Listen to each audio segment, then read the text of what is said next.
বাংলাদেশের মেয়েদের বিশ্বকাপের স্বপ্ন কঠিন হলো।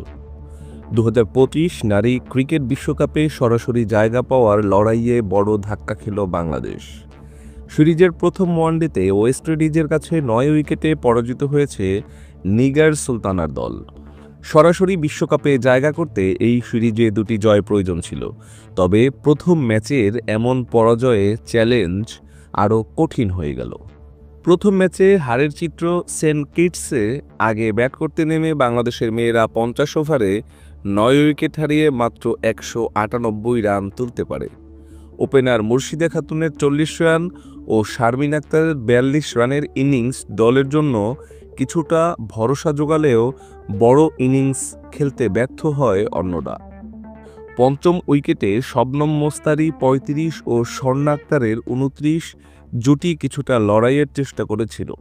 ক্যারিবীয় ব্যাটারদের সামনে বাংলাদেশের এই রান যথেষ্ট হয়নি।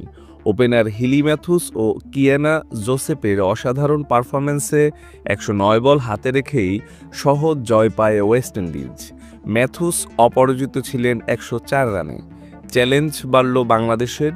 নারী চ্যাম্পিয়নশিপে এখন 19 পয়েন্ট নিয়ে ষষ্ঠ স্থানে আছে বাংলাদেশ, 21 পয়েন্ট নিয়ে পঞ্চম স্থানে নিউজিল্যান্ড। সিরিজের বাকি দুটি ম্যাচে জিততে না পারলে বাংলাদেশের জায়গা হবে বাছাই পর্বে। 2025 নারী বিশ্বকাপে স্বাগতিক ভারত ছাড়া শীর্ষ 5 দল সরাসরি জায়গা পাবে, তাই বাংলাদেশকে এখন প্রতিটি ম্যাচ জেতার লক্ষ্য নিয়েই খেলতে হবে। মেহেদী হাসান, ইনসার্টস, বিডি নিউজ।